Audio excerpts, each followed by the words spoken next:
Shalom saudara-saudaraku yang terkasih di dalam Kristus Yesus. Marilah kita merenungkan firman Tuhan bersama saya, Pendeta Santomi. Dan hari ini saudara, kita bicara tentang sebuah tema, sukacita karena pertolongan Tuhan. Saya akan bacakan bagian firman Tuhan dari 1 Samuel pasal 2 ayat yang pertama. Hatiku bersukaria karena Tuhan, tanduk kekuatanku ditinggikan oleh Tuhan. Mulutku mencemooh musuhku, sebab aku bersukacita karena pertolongan. Saudara-saudaraku, masih ingatkah kisah 33 penambang sile yang terjebak selama 69 hari di sebuah tambang sedalam 700 meter? Salah seorang penambang menceritakan kisah 17 hari pertama sebelum mata bor alat berat membuat lubang ventilasi. Selama 17 hari pertama, ternyata itulah kisah hidup mereka yang paling menyedihkan, menakutkan, dan menyesakan bagi mereka.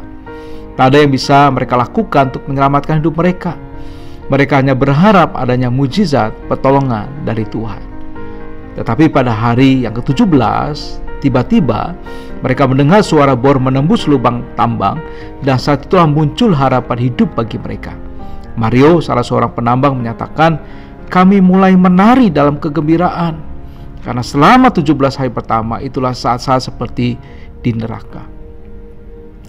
Saudara kasih, pertanyaan yang perlu kita renungkan adalah, pernahkah kita mengalami masa yang berat seperti mereka? Kesulitan, kesesakan, ketakutan, dan kekhawatiran melanda hidup kita.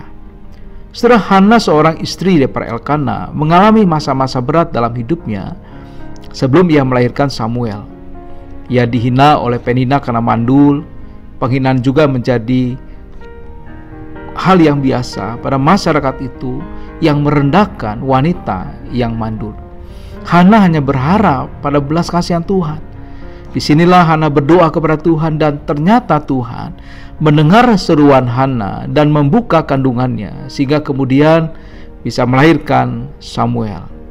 Saudara, Hana sangat bersyukur dan sangat bersukacita karena pertolongan Tuhan. Bahkan sebagai rasa syukurnya, Hana mempersembahkan Samuel untuk menjadi pelayan Tuhan di bait Allah. Nah, selain itu, melalui pengalaman ini Hana mengerti bahwa Tuhan adalah Tuhan yang berdaulat atas apapun. Tuhan mematikan dan menghidupkan. Hana percaya bahwa Tuhan tidak pernah membiarkan umatnya yang dikasihi Tuhan mengalami pergumulan terus-menerus. Ada saatnya Tuhan akan menyatakan kebaikan dan pertolongannya bagi umat yang Ia kasihi. Nah, saudara kasih, dari bagian firman Tuhan ini kita boleh belajar bahwa di dalam setiap pergumulan apapun yang kita hadapi, persoalan apapun yang kita alami, sebenarnya ada Tuhan yang bersama dengan kita. Dan bagian kita adalah berseru kepada Tuhan. Kita berdoa kepada Tuhan, menyerahkan semua apapun pergumulan kita kepada Tuhan. Dan disitulah kita akan menantikan karya-karya Tuhan ketika Tuhan akan menjawab doa-doa kita pada waktu dan kehendaknya yang terbaik bagi kita. Jadi saudara kasih, janganlah kita khawatir terlalu berlebihan. Janganlah kita hidup tanpa pengharapan. Kita punya Tuhan yang ajaib, terutama dalam situasi seperti saat ini yang tidak mudah, ketika banyak orang merasa tidak ada pengharapan. Tetapi biarlah sebagai anak-anak Tuhan, jangan kita putus asa. Jangan kita lari daripada Tuhan, tapi justru mari kita datang kepada Tuhan. Biarlah kita boleh tetap bersabar. Bahkan dalam situasi seperti ini, kita akan tetap bersukacita, karena kita akan melihat karya-karya Tuhan yang akan Tuhan lakukan dalam kehidupan kita. Roma 12 ayat 12 berkata demikian, "Bersukacitalah dalam pengharapan, sabarlah dalam kesesakan, dan bertekunlah dalam doa." Ketika kita bertekun dalam doa, sabar melewati semua pergumulan kita, kesesakan kita, maka disitulah kita akan bersukacita, karena Tuhan akan menolong kita pada waktu sesuai dengan kehendak-Nya.